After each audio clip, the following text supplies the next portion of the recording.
It's finally time for my take on Spark. A take I'm confident you've not seen before.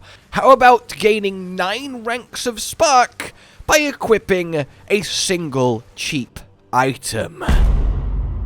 Oh yes. Hello then, my fellow Stormweavers. I've brought you Arc, I've brought you Lightning Warp, and now, of course, I want to give you my endgame meta take on Spark, the current, let's be honest, build most played by most of the player base, because most of the player base is Stormweavers playing this build. However, you'll currently notice that I am holding a bow with a quiver, and this is a little bit unorthodox, but believe me, it is the way to play Spark. It results in a more explosively powerful, better build that makes farming even easier, absolutely crushes bosses, it crushes breaches, and it just makes your life so fine and dandy. Now, I was not the first person to notice this potential. I do want to credit MB Extreme, who you'll find down below, for first kind of exploring this wonderful combination. But he did it on a gemling legionnaire, which is of course very different in how it needs to be approached and built. So I then have translated it onto a Stormweaver, added in my own little tweaks and improvements, and the results speak for themselves. And seriously, they do. This is what Spark looks like normally. 1, 2, 3, off we go. Kind of get a feel for the speed that these sparks are moving at. Are you ready for this then? 3, 2, 1, go! Is that not absolutely ridiculous? Look at the difference. We are getting multiple hundreds and hundreds of % more skill speed, which is making the little crackles of lightning fly. Not only does that mean they're going to get to the enemies much quicker, they reach physically further ahead of you and will kill things screams away, which during a breach is just incredible. But it's more than that. Meet the combination. So we are using the Widow Hail. This isn't really that expensive, and that's what I love about this. This is cheaper to set up than a proper good wand and focus. So all this does is make our quiver 268% stronger. So what is our quiver doing? First and foremost, it gives a 100% chance to pierce an enemy. Because Spark counts as a projectile skill, we can work with this. So this means every single Spark line will go through enemies and keep hitting more and more enemies. So you don't just get them eaten the first time they make contact, which is a colossal DPS increase, especially in small spaces and against bosses, because, well, obviously it is. Every little bit of Spark just keeps applying its damage. Past that, then, we have, this increased projectile speed. I get 20% on the quiver, that's increased by 268%, and this isn't actually a high roll, so this can get ridiculous. Then this +2 level to all of your projectile skills. This is why, when I take it off, we get on to level 19 Spark, and with it on, 28. And this is by far and away not the limit. You can get up to +11 or +12 from doing this, which more than makes up for not having a wand and focus. Between the ranks and the pierce damage increase, this outdoes it. Then the utility of ridiculous skill speed, so it just gets everything everywhere much easier than regular Spark. Well, now we're talking. And then let's not underestimate the gain 14 mana per enemy killed. That's also being massively increased, and it means that while I'm stood in my hideout, this is quite mana hungry. You see my mana really plummeting, but when we're actually killing things in the wild, every enemy that dies gives us loads of mana, so you'll see that my mana is most of the time just absolutely fine. This is a supremely potent combination, and it's an incredibly fun way to play Spark that I genuinely believe has the potential to be definitively the best way to play Spark. We are of course still running Cast on Shock to get Lightning Conduits to constantly pop off and delete rares and bosses, and still using our double shock to do that with Strike Twice, while absolutely amping up our shock magnitude to make that as potent as possible by putting Conduction and Overcharge on our Spark itself, which isn't something always that commonly seen. And as an extra bonus to this whole thing, normally to get the 60 spirit for Cast on Shock, you would need a chest piece with 60 spirit, which is supremely expensive if you want a good amount of energy shield too. But here I only have 42 spirit because I've got plus 30 spirit in my bow, because you can do that with a martial weapon. So not only do I have Cast on Shock active, I can also have Clarity, which is an extra 10 spirit on my Archmage, and perfectly spending 170. It's really, really neat, this little package, and it's really fun and novel to, again, just be blasting out these super light speed sparks, piercing through everything, causing the lightning conduits to rain down from Cast on Shock as you find yourself, well, even extra immortal, because every enemy you kill gives you a load of mana back while pouring on ranks and therefore pouring on DPS. It's just beautiful. And the rest of it then is kind of what you're going to expect from a Spark setup. Except a couple of things, and quite frankly what will seem ridiculous choices on the skill tree until I get into it. But I will say that this setup really gets exponentially better the better gear you have. The one thing that we are missing is mana mods on our wand, and indeed our focus too. It does mean that I'm down to just 4k mana and 1900 energy shield here. I can't deny that if enemies hit me really hard doing +4 pinnacle bosses, I do still feel it. I don't have Dream Fragment's Ring. I don't have it being buffed by Ingenuity. That's thousands of mana I'm missing out on, which is exponentially amount more tanky, because that's also an exponential amount more mana regen. My mana is currently sat at 711, which is exciting. I wonder if my mana is going to bring me anything back from the store. And I am quite pleased with that, but it can get much, much better. But that said, the build that I have put together here to say that I am using essentially the low-budget version of it is still absolutely tearing things apart, as you have been seeing and are seeing with all of the various footage in the background. Like, this is a tier 17 juiced boss, and it's really quite comfortable. Couple zaps, spam your Spark, and down he goes. The map itself, again, a juiced tier 17. I mean, you just walk forward, and you're still going really quick, because Spark doesn't even slow you down that much, and you just kinda kill everything. Because your Sparks are moving that fast, and because we've got such a high rank of them, you are throwing out that many individual lines of Spark, they're just reaching everywhere, even in wide open maps, and annihilating everything. Coupled with the attack speed I've managed to bake in, yeah, this thing just sings. So if you are interested in something a little bit different and mighty effective, let's get into this. Actually, I will do the little, when should you actually swap to this, as I don't want you to waste your time and find out you can't make it strong enough to be better than what you're currently using, etc, etc, because as I say, this has a ridiculously high ceiling, but you do have to meet a certain flaw. If you have at least 4k mana and 2000 shield post Eldritch Battery and wearing your Azure Amulet, then you'll be just about there. Power-wise, gear-wise, if you can match pretty much what I've got, then again, you'll be about there. If you've got the spirit to have both Cast and Shock and Archmage on, and if your Spark is at least over about 25,000 DPS, then you'll be about ready for this to be the best version of Spark you can play. So with that said, let's get into skills, actually for realsies this time.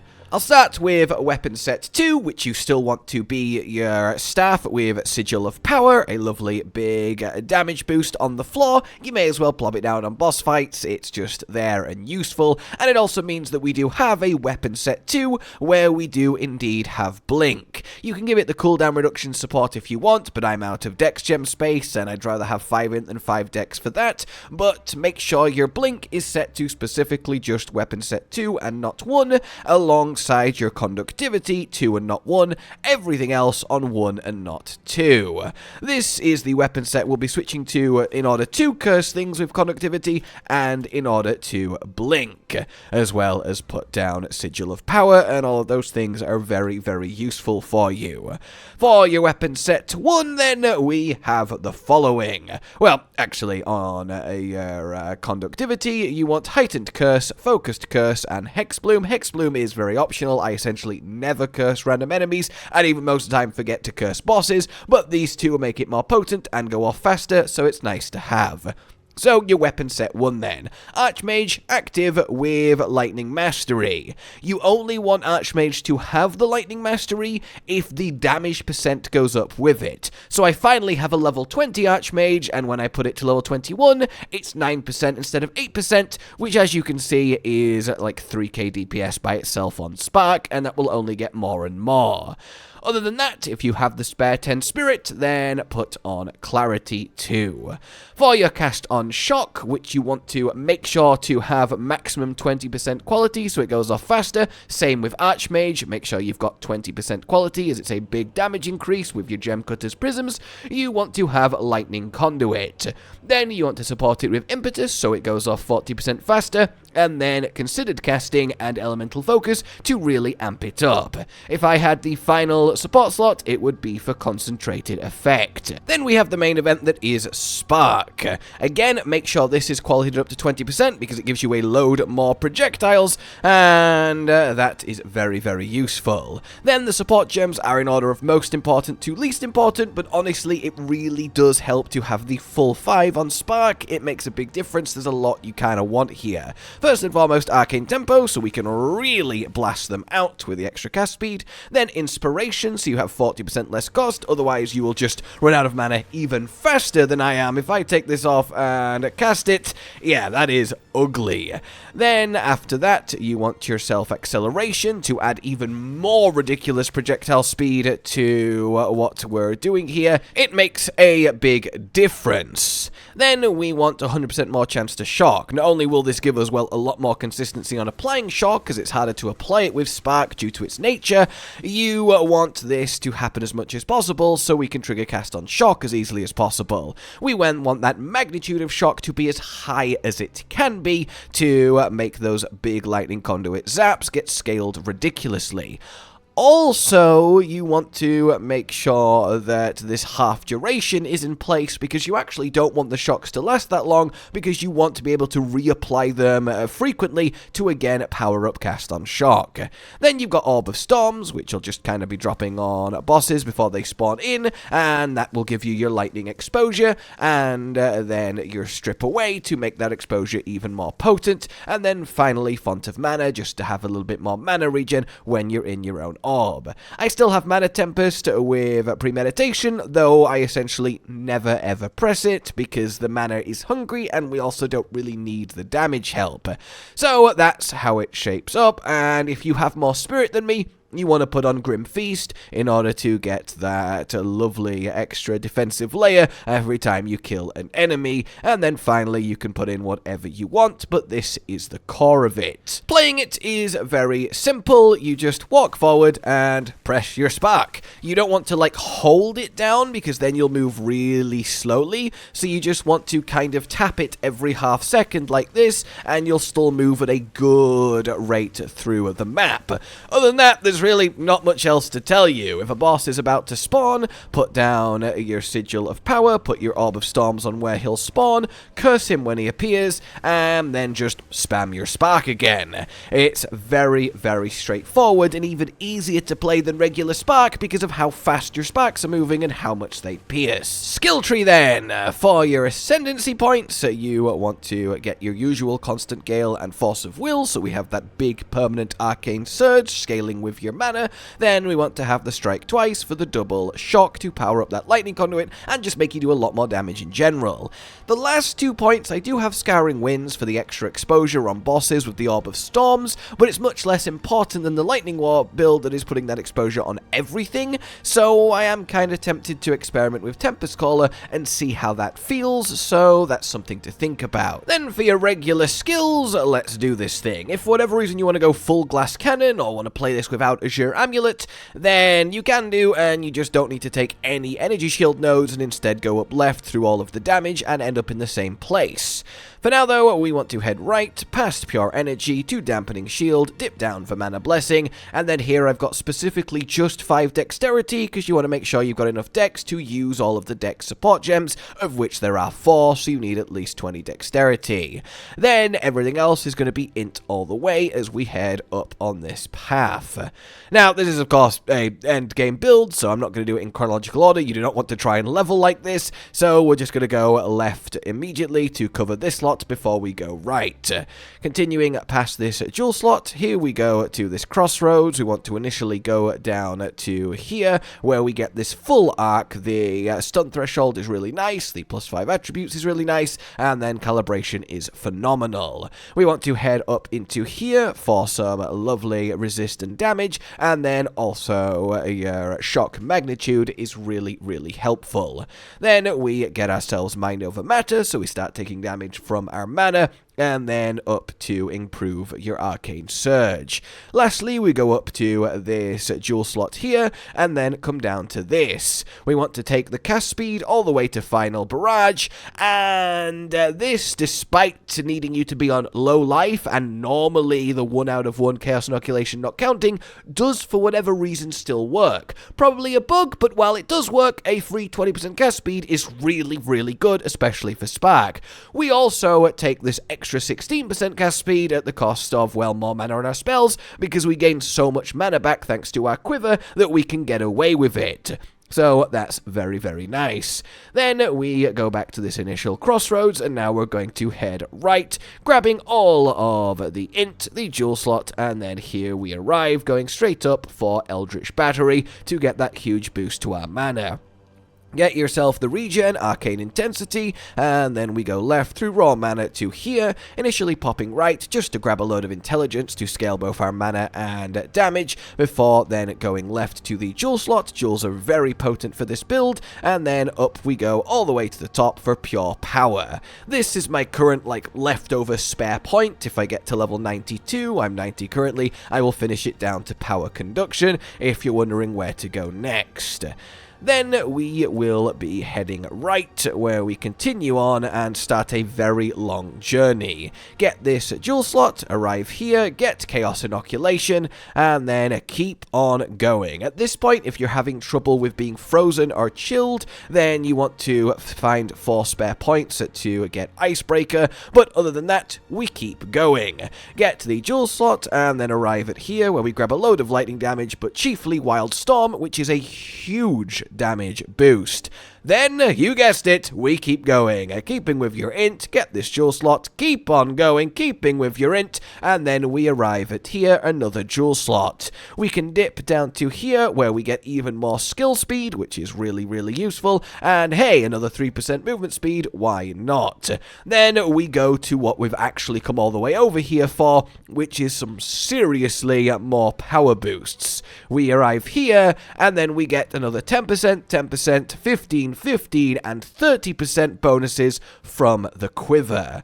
To put this in perspective, this is like another 2-3 ranks of Spark by itself on top of everything else it's improving. Yeah, this is very, very much worth the journey. The extra jewel slots along the way, the extra int along the way, it's more effective than spending the points, well, literally anywhere else, and thus that's what we have done.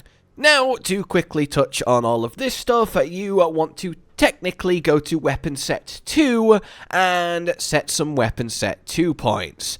Basically, if you've not really interacted with the system, let's say you have 10 skill points available, you click weapon set 1, you can spend those 10 points, they will be active when you are in weapon set 1, which is when you're doing damage, then you can select weapon set 2, spend those 10 points again, and they will be active for weapon set 2.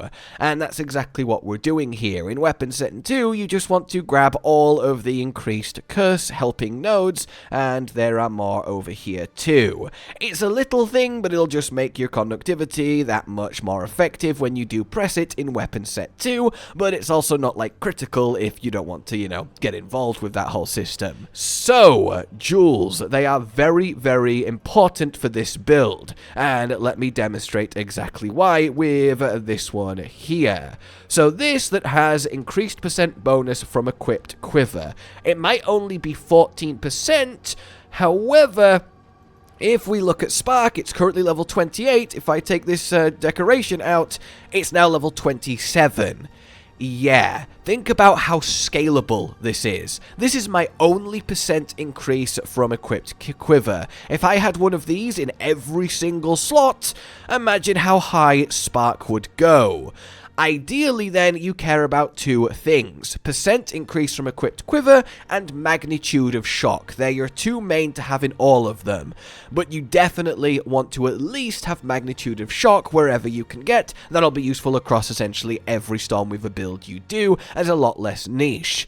So those are the two to look out for, and past that, mana regen, increased energy shield, critical hit chance, and damage, and elemental damage, lightning damage, cast speed, all of just the helpful kind of generic increases, but those two are the big ones.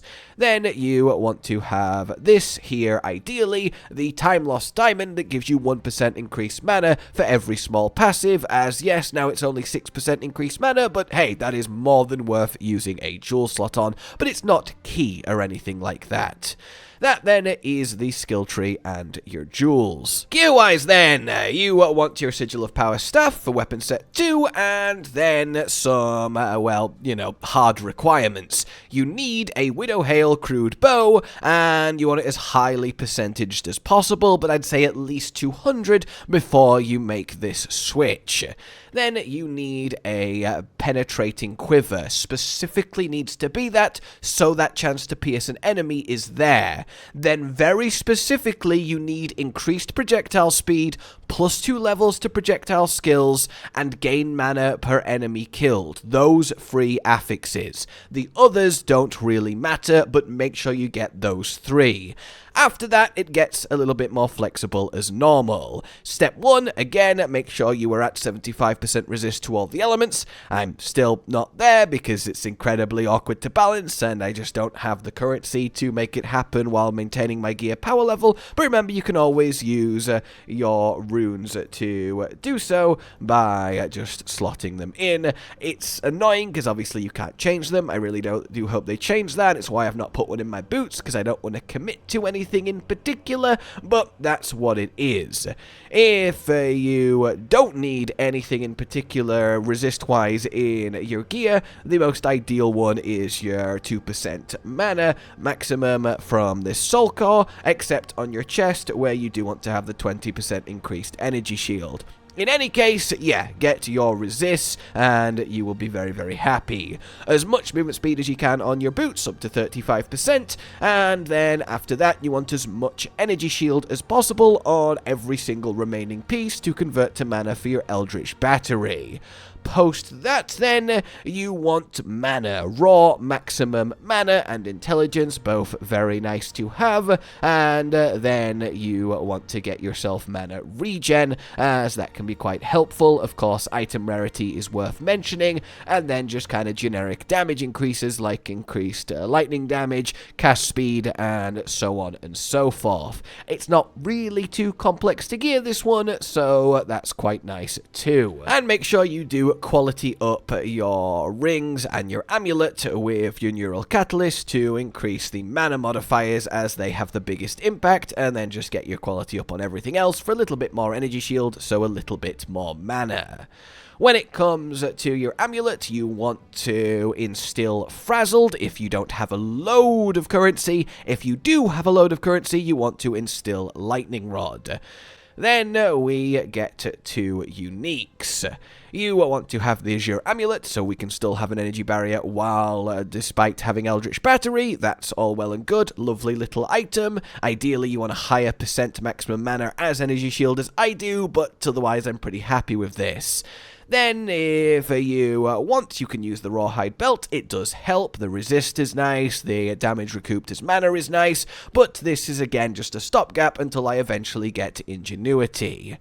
Then you want to have yourself, ideally in the future, as I just said, Ingenuity, and ideally having it power up Dream Fragment Sapphire Ring, which is just the most beautiful, blissful dream item that I hope to one day actually get to use. That then covers that, which means it kind of covers everything. A lovely standard Spark skeleton, but with this power of bow and quiver to send it to the next level in so many ways. It just becomes an absolute clearance monster more than it already was, and it's a really fun, fresh way to actually play it that isn't just your bog standard Spark that we've all seen. I hope you have enjoyed this. If you did, give this a like, subscribe for more, consider supporting the future of this channel on Patreon down below, and until we meet again, a goodbye. Josh, Cotton, and Hollow with the videos, dropping the humor like a hammer on your tippy toes, bringing entertainment on a daily arrangement to take our insanity and turn it into entertainment. Yes, I said entertainment twice, to reiterate that it is nice to look into your faces on a mostly daily basis when you let us in your homes to make the whole world a stage. Goodbye.